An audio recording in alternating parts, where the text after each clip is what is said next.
우리는 모두 보이지 않는 강물 위에 떠 있습니다. 어떤 사람은 강물의 흐름을 거스르려 필사적으로 헤엄칩니다. 근육이 터질 듯 아프고 숨이 턱 끝까지 차오르지만 그는 멈추지 않습니다. 그가 원하는 곳은 상류에 있다고 믿기 때문이죠. 하지만 여기 힘을 빼고 그저 물결에 몸을 맡긴 한 남자가 있습니다. 사람들은 그를 보며 손가락질했습니다. 저 사람은 그냥 포기했네. 게으른 패배자. 그러나 시간이 흐른 뒤 강물을 거스르던 사람은 결국 탈진하여 물속으로 가라앉았지만 물결에 몸을 맡긴 그 남자는 자신이 상상조차 하지 못했던 거대하고 풍요로운 바다에 도착해 있었습니다. 여러분의 인생은 지금 거슬러 올라가고 있습니까? 아니면 흐르고 있습니까? 여러분은 성공합니다. 여러분이 그걸 원했기 때문이죠. 안녕하세요. 하와이 대저택입니다. 네, 여러분. 어제 그리고 오늘 좀 평온하셨는지요? 사실 산다는 게 참 내 마음 같지가 않죠. 분명 나는 오른쪽으로 가고 싶은데 자꾸 상황은 왼쪽으로 나를 떠미는 것 같고 그럴 때마다 우리는 본능적으로 힘을 줍니다. 핸들을 꽉 쥐고 이를 악물고 버티죠. 안 돼. 이쪽으로 가면 안 돼. 하면서 말입니다. 사실 우리는 아주 어릴 적부터 싸워서 쟁취하는 법을 배웁니다. 원하는 장난감을 얻기 위해 떼를 쓰고 원하는 대학에 가기 위해 잠을 이겨내고 원하는 연봉을 받기 위해 경쟁자를 이기고 올라서야 한다고 배웁니다. 마치 인생이라는 것이 내가 깃발을 꽂아야 할 거친 영토인 것처럼 말이죠. 내 뜻대로 되어야 해. 내 계획대로 흘러가야만 해. 이 거대한 착각. 우리는 이것을 주체적인 삶이라고 포장하지만 사실 이것은 우리 내면의 작은 목소리, 즉 에고가 부리는 오만일지도 모릅니다. 오늘 제가 여러분과 함께 펼쳐볼 책은 마이클 싱어의 될 일은 된다입니다. 원제는 내맡기기 실험이죠.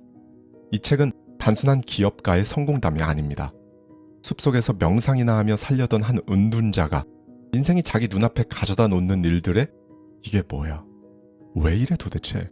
라고 말하는 대신 예스라고 대답하기 시작했을 때 어떻게 맨손으로 빌딩을 짓고 어떻게 1조 원 가치의 상장기업 CEO가 되었는지를 보여주는 믿을 수 없을 만큼 신비롭고 실존적인 다큐멘터리입니다.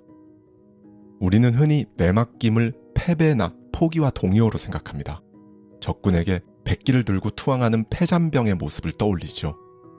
하지만 마이클 싱어가 말하는 그리고 오늘 제가 여러분께 전하고 싶은 내맡김은 그런 비굴한 포기가 아닙니다.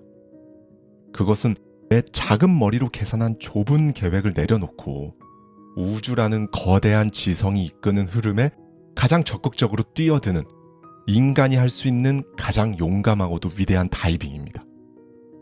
오늘 제 목표는 여러분이 그토록 꼭 손에 쥐고 있는 낡은 지도, 그걸 내려놓게 만들어 보는 겁니다. 대신에 나침반 하나를 쥐어드릴 거예요. 삶이 나보다 나를 더 잘 알고 있다 라는 믿음이라는 나침반을 말이죠. 준비되셨습니까? 그럼 오늘의 대저택 서재 시작하겠습니다. 나를 죽이고 흐름을 살리다. 이야기를 시작하기 전에 우리가 가진 가장 큰 오해 하나를 풀고 가야겠습니다. 많은 분들이 이런 질문을 하시는데요. 그 흐름에 맡긴다는 건요, 그냥 아무것도 안 하고 감나무 밑에서 입 벌리고 있는 건 아닌가요? 라고 묻습니다. 그렇지 않습니다.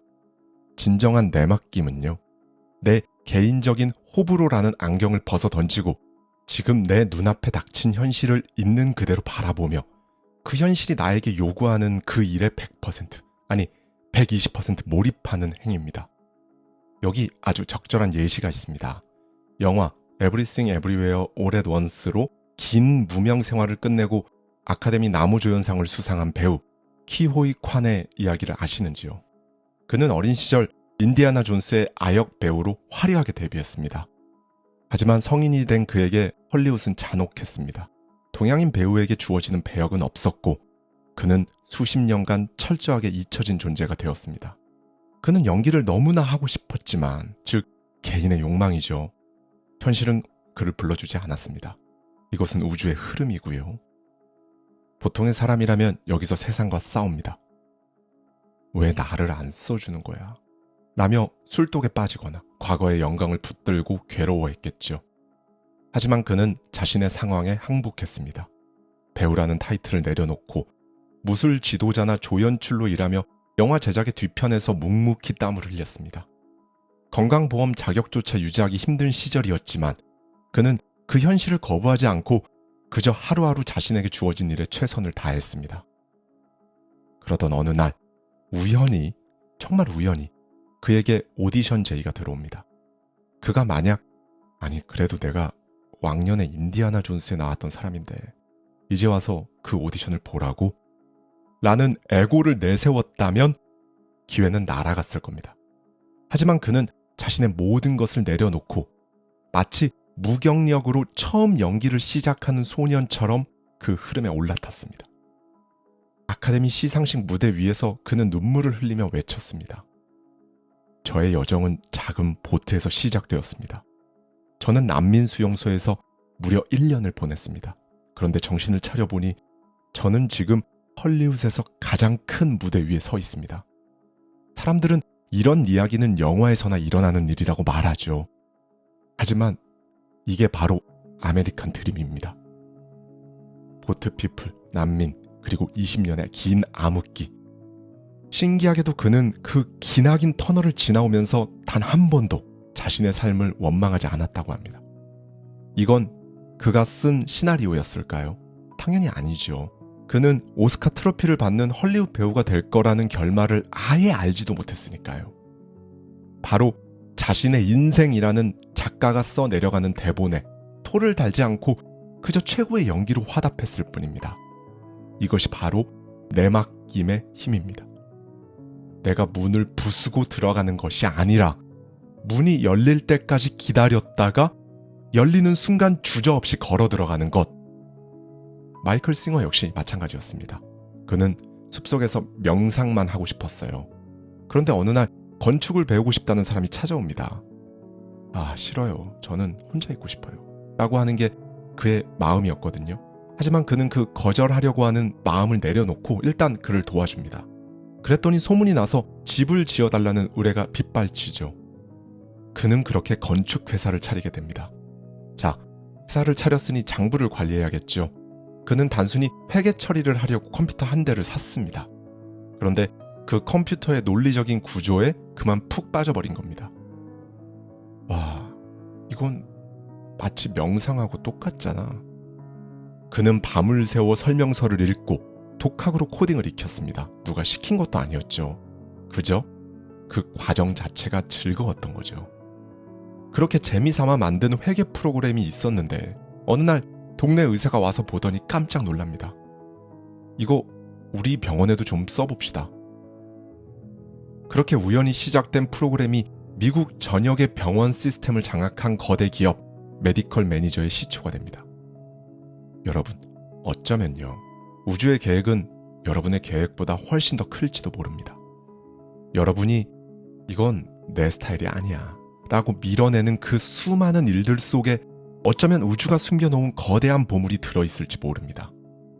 그래서 경험은 최대한 많이 해봐야 한다라는 말이 있는 것 아닐까요?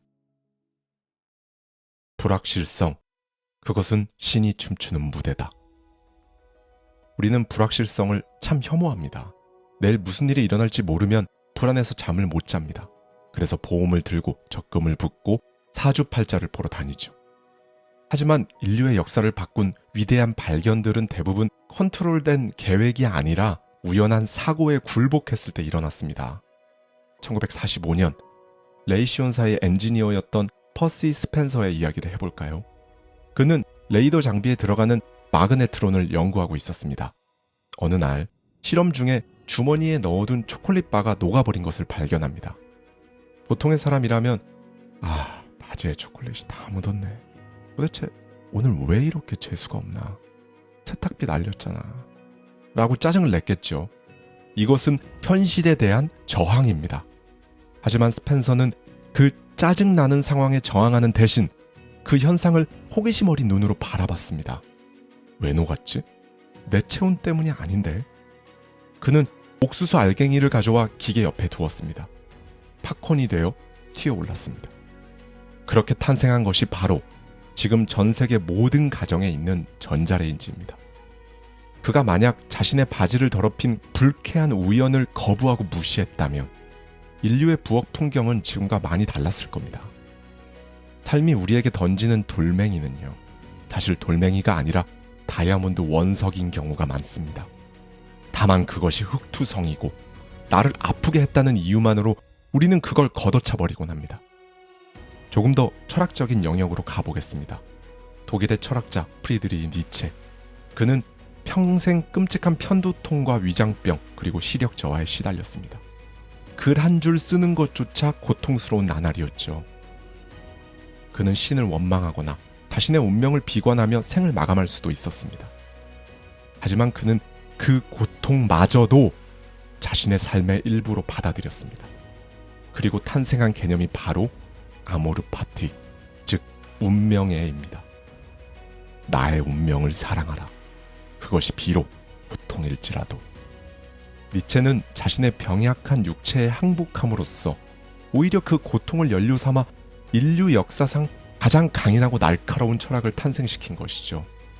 그의 위대한 사상은 안락한 서재에서 나온 것이 아니라 고통이라는 파도에 온몸을 맡긴 채 자신이 그 파도 위에 있다는 것을 기꺼이 받아들였기에 나올 수 있었던 것입니다.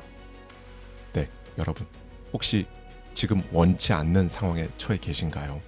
갑자기 해고를 당했다거나 믿었던 사람에게 배신을 당했거나 혹은 건강이 나빠지셨나요? 그 상황을 잘못된 것이라고 규정하고 싸우지 마십시오. 마이클 싱어는 그게 바로 우주가 당신에게 보내는 새로운 신호라고 강조합니다. 엔비디아의 창업자 젠슨 황을 볼까요? 1990년대 중반, 그는 한국의 용산 전자상가, 그 먼지 날리는 조립 PC 골목을 직접 발로 뛰었습니다. 자신의 그래픽 카드를 하나라도 더 팔기 위해서였죠. 그런데 그 열정적인 청년에게도 감당하기 힘든 파도가 덮쳤습니다. 그들이 정말 야심차게 만든 첫 칩, MV1이 처참하게 실패한 겁니다. 시장은 그들의 기술을 외면했고 회사는 파산 직전이었습니다. 엔비디아는 당시 세계적인 게임 회사 세가로부터 투자를 받아 칩을 개발 중이었는데요. 젠슨 황은 깨달았습니다. 우리 방식은 틀렸다. 이대로 가면 세가의 돈만 날리고 우리도 망한다. 보통의 CEO라면 어떻게든 숨기거나 시간을 좀 끌었을 겁니다. 하지만 젠슨 황은 자신의 에고를 완전히 죽이고 세가의 CEO 이리 마지를 찾아가 솔직하게 고백합니다. 저희는 실패했습니다. 계약대로 칩을 만들 수 없습니다. 그러니 이 계약을 파기해 주십시오. 하지만 남은 잔금을 저희에게 투자해 주실 수 있을까요? 그래야 저희가 그 돈으로 다시 도전해서 정말 제대로 된 칩을 만들 수 있습니다. 저희를 한 번만 더 믿어주십시오. 계약을 못 지키겠다면서 돈을 달라는 이 황당한 요구. 하지만 세가의 CEO는 젠슨 황의 그 투명한 솔직함과 그동안 젠슨 황과 엔비디아가 보여준 치열한 노력에 감동했습니다. 자네라면 해낼 거야. 그는 기꺼이 그들의 실패에 투자했습니다.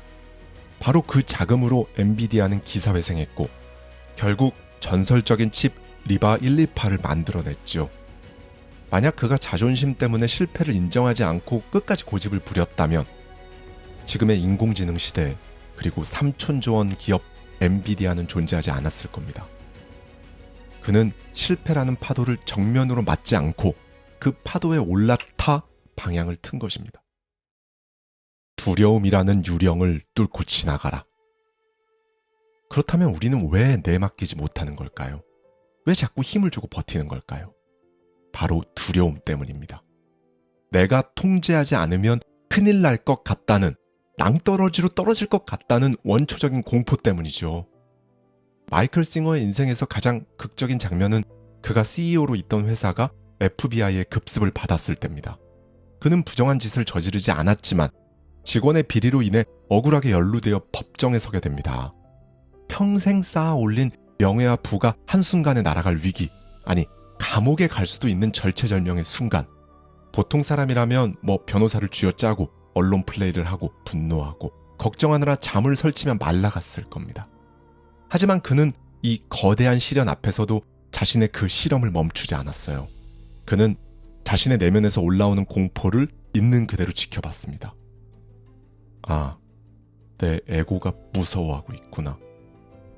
그는 두려움에 먹이를 주지 않았습니다. 대신 변호사 준비에 성실히 임하되 결과에 대한 집착은 완전히 놓아버렸죠. 수년간의 법정 공방 끝에 그는 무죄 판결을 받았습니다.